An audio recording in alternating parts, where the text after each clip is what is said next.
자, 오늘 본문 말씀을 중심으로 일어나 잡아먹으라 이런 제목으로 말씀을 전하도록 하겠습니다. 여러분 홍어회 좋아하십니까? 네, 보니까 확 갈립니다.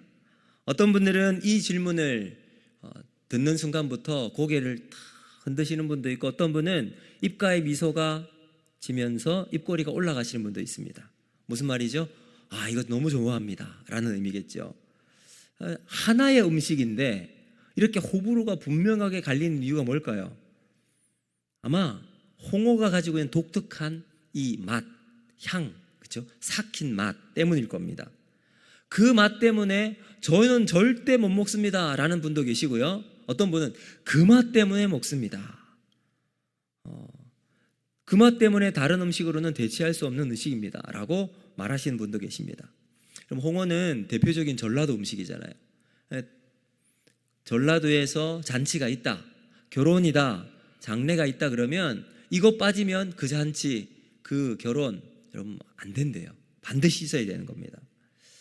자, 그러면 이 홍어는 사실은 따지고 보면 음식의 문제는 아닙니다. 이것은 익숙함의 문제고요, 경험의 문제고, 더 깊이 들어가면 편견의 문제입니다. 우리가 보통 이런 차이를 취향 차이다라고 말할 때도 있는데, 근데 조금 더 깊이 더 들어가면 이것은 취향 때문에 그런 것이 아니라 편견 때문일 때가 많다는 겁니다. 그래서 이런 말이 있어요. 인류의 역사는 편견의 역사다. 인류의 역사는 편견의 역사다. 그래서 이 사람은 이 편견에서 자유로워지기만 해도 90% 이상의 인류의 문제는 다 해결된다. 동의하십니까? 편견만 없어도요, 우리 안에 갈등이나 문제가 많이 사라질 수 있다는 거죠. 자, 오늘 우리가 읽은 사도행전 본문이 바로 이 편견의 문제를 다루고 있습니다. 근데 중요한 것은 이 편견이 어디서 나오냐 하는 거죠. 오늘 본문에 등장하는 편견은 세상 사람들의 편견이 아닙니다. 무지한 사람들, 그냥 막 살아가는 사람들의 문제도 아니에요. 이것은 경건한 사람, 믿음 생활 잘하는 사람, 특별히 예수님의 제자라고 하는 베드로가 가지고 있는 오늘의 본문의 주인공, 이 베드로가 가지고 있는 문제였다는 겁니다. 예수님의 수제자, 그럼 초대교회의 기둥이고 오순절 설교 한 번으로 수천 명이 교회로 돌아오는 능력의 종이었잖아요. 그런데 하나님은 바로 그 베드로를 베드로가 가진 편견을 깨트려야겠다라고 한 겁니다. 여러분, 그만큼 이 편견은 신실하다고 믿음이 좋다고 그냥 지나칠 문제가 아니라는 거죠. 자, 인도의 간디 여러분 아시죠? 간디가 영국에서 유학을 하고 있었을 때입니다. 그때 신약 성경을 읽었대요. 성경을 읽는데 너무 감동이 됐습니다. 특별히 예수님께서 산상수훈, 산에서 복음을 전하셨던 그 본문을 읽고 큰 감동을 받았습니다. 그래서 인간의 모든 편견을 뛰어넘는 이 자유로운 사상이야말로 자신의 조국 인도가 가지고 있는 이 계급주의, 카스트 제도를 극복할 수 있는 유일한 대안이겠다 생각이 들었대요. 그래서 그는 용기를 내어 교회를 찾아갑니다. 교회를 딱 도착을 했는데 교회 입구에서 안내하시는 백인 여성이 이 간디를 딱 보자마자 이렇게 말하더랍니다. 당신과 동일한 인종이 살고 있는 곳에서 예배를 드리십시오. 당신은 여기서 예배 드릴 수 없습니다. 이 이야기를 들은 간디는 그 이후부터 기독교에 대한 반감을 가지고 일생을 살아가게 되었답니다. 여러분, 이 간디 이야기를 들으니까 열불이 안 납니까? 아니, 교회에서 어떻게 그런 일이 있을 수 있을까? 그 백인 여자만 안 만났어도 인류의 역사는 달라질 수 있었을 텐데, 인도의 인구가 수십만, 수백만의 사람이 교인이 될 수 있었을 텐데 라는 생각을 할 수 있을 겁니다. 근데 여러분, 하나님은 오늘 우리에게 이렇게 또 질문하시고, 그러면 너는 어떠냐? 너는 편견을 가지고 있느냐? 정말로 편견에서 자유하느냐? 정말로 복음 앞에서 사람을 동일하게 똑같은 잣대로 바라보고 있느냐라고 질문한다면, 여러분, 우리는 정직하게 하나님께 어떻게 대답할 수가 있겠습니까? 여러분, 잘 나가는 교회, 부흥하는 교회는 이 편견의 벽이 낮아요. 왜 그럴까요? 그 안에 성령이 역동적으로 움직이고 복음의 역사가 일어나고 예수님의 마음이 성도들 가운데, 교회 가운데 흐르기 때문입니다. 여러분, 예수님의 마음이 뭘까요? 에베소서 2장 14절과 15절, 우리가 외웠던 본문인데 한번 같이 읽어보겠습니다. 시작. 그는 우리의 화평이신지라 둘로 하나를 만드사 원수된 것 곧 중간에 막힌 담을 자기 육체로 오시고 법 조문으로 된 계명의 율법을 폐하셨으니 이는 이둘로 자기 안에서 한 새 사람을 지어 화평하게 하시고. 아멘. 여러분, 예수님께서 벽을 허무세요. 편견의 벽, 여러분 갈등의 벽 다 허물어서 우리에게 평화로 오시게 되었습니다. 자, 오늘 본문 23절은요 아주 낯선 장면이 나옵니다. 여기에 세 부류의 사람들이 나와요. 이 세 부류의 사람들이 마치 한 지붕 세 가족의 이야기를 연상할 만큼 부정한 직업을 가지고 있는 무두장이 시몬이 나와요. 그리고 거룩한 유대인 사도인 베드로가 나오고요. 그리고 이방인 로마 군인의 부하들이 딱 한 장소에 모여 있습니다. 여러분, 이렇게 모일 수 없는 사람들이 한 자리에 모이게 하는 것이 바로 복음의 능력입니다. 여러분, 복음이 모인 곳에는 어떻게 저 조합이 모일 수 있을까 하는 그룹들이 모이게 된다는 거예요. 우리 교회도 이 복음의 역사가 일어나서 이 모든 벽들이 허물어지고 하나님이 주시는 평화와 은혜와 기쁨의 여러분 공동체로 세워져 나가기를 주님 이름 축복합니다. 자, 그러면 이런 놀라운 변화가 가능한 이유가 뭔가? 여러분, 첫 번째는 베드로 자신의 변화에서 시작이 됐다는 거예요. 자, 여러분, 변화는 사실은 하루아침에 갑자기 일어나지 않습니다. 근데 오늘 본문의 이 변화의 시작은 베드로부터 시작됐다는 거예요. 여러분, 베드로가 처음부터 위대한 사도는 아니었잖아요. 그는 실패한 제자였습니다. 12제자의 수제자라고 얘기를 했지만 정작 예수님께서 십자가를 지시는 그 가장 중요한 순간 예수님을 모른다 부인하고 닭이 3번 울 때 부인한 그 사실을 깨닫고 다 내려놓아요. 그리고는 고향 갈릴리로 돌아가서 어부의 삶을 살아갔습니다. 그는 사람들 앞에서보다 자기 앞에서 무너진 사람이었습니다. 스스로 이렇게 고백했을 거예요. 나는 자격이 없어. 나는 이제 끝이야. 그리고 돌아간 거예요. 그리고 예수님이 부활하십니다. 베드로를 찾아가세요. 그리고 베드로가 예수님 찾은 게 아니라 예수님이 베드로를 찾아가십니다.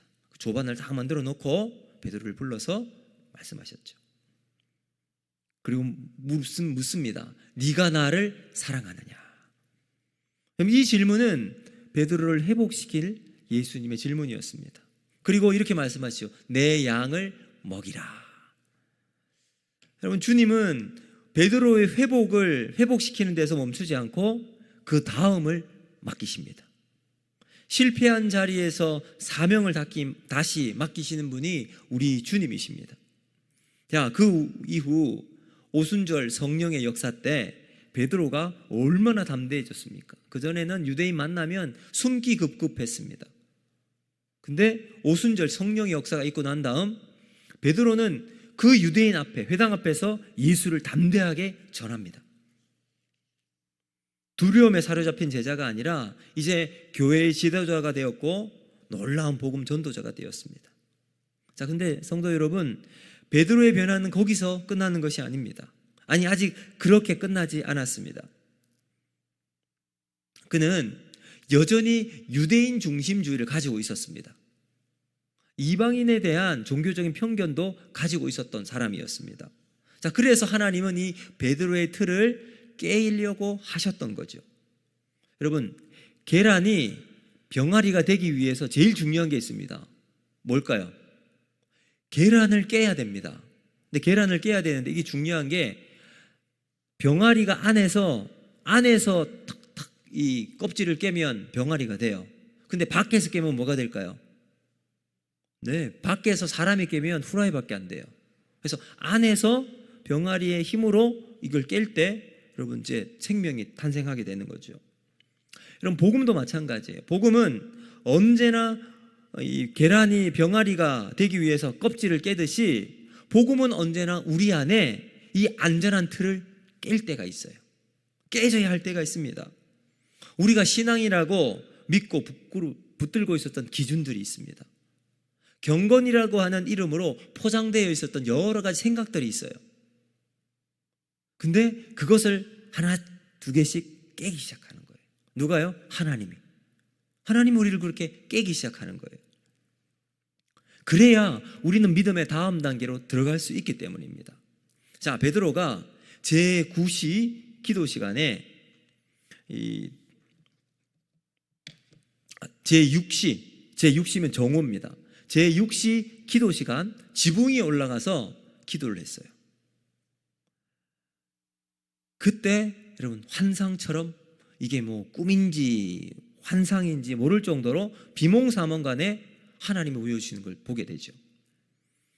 하늘에서 그릇이 하나 내려놓는데 거기에 보자기에 쌓여있는 짐승들이 있는 거예요. 근데 보니까 율법에서 다 금지했던 짐승들이었습니다. 하나님이 이렇게 말씀하세요.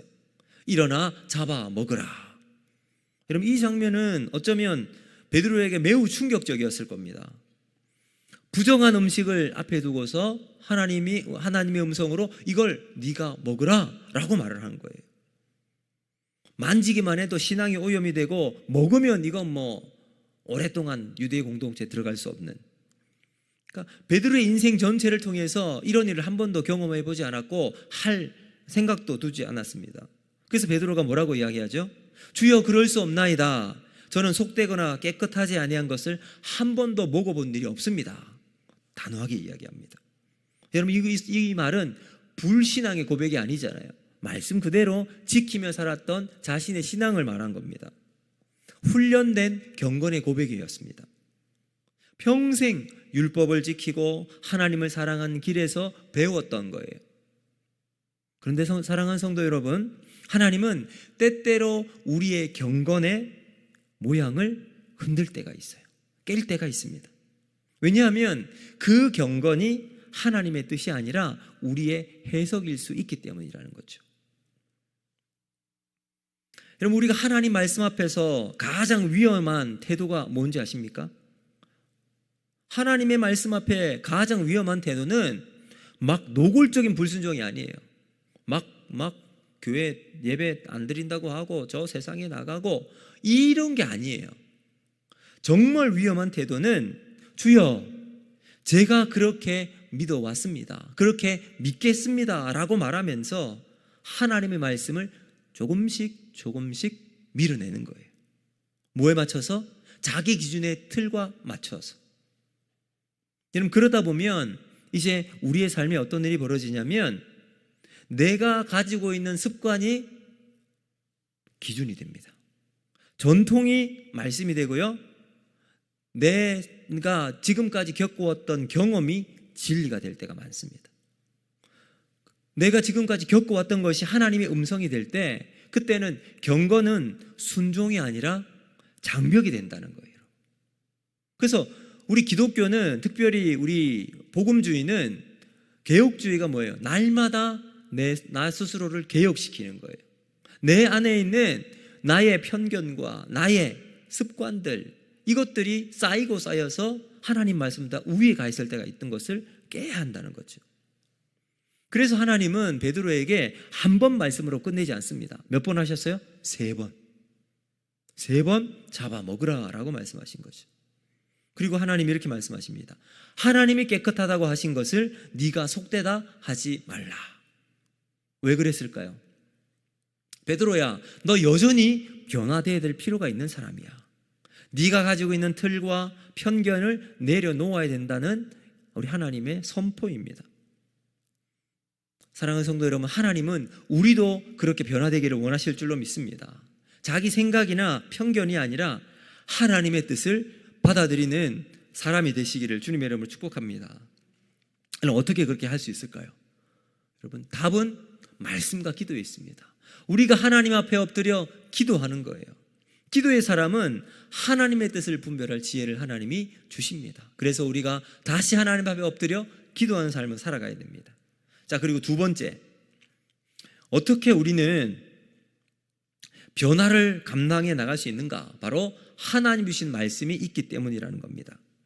자, 여러분, 성경을 읽는 것은 우리의 신앙에 너무나도 중요합니다. 그런데 편견을 가진 채 성경을 읽으면 오히려 그 성경 읽는 것이 우리에게 더 큰 비극을 가지고 올 경우가 있다는 거예요. 한번 예를 들어 볼까요? 여러분, 이 제주도의 4.3 사건이라는 게 있습니다. 제주도에 당시 서북청년단이라고 하는 일련의 청년들이 제주도에 내려갑니다. 거기에서 거기 북한에 침투되는 간첩이나 뭐 빨치산 이런 사람들이 있다라고 해서 거기 있는 사람들을 막 학살하고 뭐 이런 일들이 있었습니다. 근데 이 서북청년단의 대부분의 사람이 신앙을 가진 청년들이었다는 겁니다. 왜 이렇게 했을까요? 그들이 가진 성경이라는 편견으로 사람들을 학살하는 도구가 되었다는 거죠. 여러분, 교만한 사람이 자신의 지식을 자랑하기 위해 성경 공부를 하거나 욕심이 많은 사람이 자신의 욕심을 채우기 위해서 성경을 공부할 때가 있어요. 그래서 성경으로 자신의 뭐를 탁 만들어 나갈 경우가 있죠. 여러분, 우리는 그렇게 살아서는 안 될 줄로 믿습니다. 자, 왜 그러냐? 디모데후서 3장 6절과 7절 한번 보실까요? 자, 같이 한번 읽어보겠습니다. 시작. 그들 중에 남의 집에 가만히 들어가 어리석은 여자를 유인하는 자들이 있으니 그 여자는 죄를 중히 지고 여러 가지 욕심에 끌림 받으여 항상 배우나 끝내 진리의 지식에 이를 수 없느니라. 아멘. 많이 배웠지만 결국 진리의 지식에 이를 수가 없대요. 왜요? 욕심 때문에, 교만함 때문에 이런 일이 벌어질 수 있다고 하는 거죠. 자, 지금 베드로, 고넬료가 있어요. 베드로와 고넬료는 인종은 달랐습니다. 사람은 달랐어요. 한 사람은 유대인이요, 한 사람은 이방인이었습니다. 그러나 그들 가운데 공통점이 있는데 그것이 뭐냐? 바로 말씀을 사모했다는 공통점이 있습니다. 자, 22절 말씀인데 우리 같이 한번 읽어보겠습니다. 22절 시작. 당신을 그 집으로 청하여 말을 들으려 하느니라. 아멘. 여기 보면 이 말이라고 하는 단어가 레마예요. 레마는 살아 역사하는 말씀이에요. 말씀. 그러니까 여러분, 베드로도 고넬료도 하나님의 말씀을 듣고자 하는 열망으로 가득 차 있었던 사람이었습니다. 그 말씀을 듣고 결국 베드로가 순종해서 고넬료에게 찾아가게 되잖아요. 고넬료도 말씀을 사모했던 사람이었습니다. 그래서 그 말씀이 그들을 연결점을 만들고 위대한 이방인 선교의 문을 열게 되었다는 거죠. 자, 그러면 우리는 왜 하나님의 음성을 듣지 못할까요? 왜 말씀이 우리 속에 살아 역사하지 못하는 것일까요? 결국 우리 안에 말씀을 향한 사모함과 열정이 없기 때문이 아닐까. 우리가 그 말씀을 바라보고 말씀을 읽을 때에 순결하지 못하고 깨끗하지 못한 마음으로 살아가기 때문이 아닐까라는 생각을 해봅니다. 그럼에도 불구하고 하나님의 말씀은 지금도 살아 역사하실 줄로 믿습니다. 자, 여러분, 아더핑크 목사님이라는 분이 계시는데 이분이 성경 읽기를 통해 얻는 70가지 유익이라는 책을 썼습니다. 그 책에는 총 10장으로 되어 있는데 10장에 7가지 성경을 읽을 때 유익에 대해서 쭉 기록하고 있어요. 성경과 하나님, 성경과 그리스도, 성결과 기도, 그 다음에 선행, 순종, 세상, 약속, 기쁨, 사랑, 이런 내용으로 쭉 주제를 써놓았습니다. 그래서 이 성경을 사랑할 때 얻을 수 있는 유익에 대해 쭉 이야기하고 있어요. 세상을 움직이고 세상을 변화시킨 하나님의 사람들 다 성경을 사랑했던 사람이죠. 저는 특별히 이제 다윗이 참 부러워요. 다윗은 시편을 96편이나 썼습니다. 96편에 썼던 다윗이 특히 시편 119편을 썼어요. 여러분, 성경이 가장 긴 장이 시편 119편이잖아요. 몇 절인 줄 아시죠? 176절. 176절인데 그 모든 한 절 한 절이 다 하나님 말씀을 사모하고 하나님 말씀을 깊이 묵상하고 나온 한 구절들입니다. 그래서 그럼 다윗이 그렇게 말씀을 사모하고 사랑했던 부분들이 시편 119편에 나와 있는 것처럼 저도 그렇게 살아가고 싶은 열망이, 그런 소망이 있어요. 여러분, 우리는 말씀을 사모할 때 그 말씀이 우리를 새롭게 하고 하나님의 은혜의 자리로 우리를 이끌어 나가게 할 줄로 믿습니다. 여러분, 베드로 또 고넬료 철저하게 하나님 말씀에 순종하는 자였다는 거죠. 자, 그리고 마지막 세 번째, 우리가 어떻게 변화될 수 있는가? 성령의 역사하심 때문이라는 사실입니다. 자, 여러분, 사도행전을 쭉 이끌어오는 인물들이 있어요. 그렇죠? 처음에 예수님께서 부활하시고 베드로, 사도들이 나옵니다. 그리고 바울이 등장하고 이제 다시 베드로가 등장하고 베드로가 이제 지나고 나면 그 이후부터는 쭉 바울의 이야기가 나와요.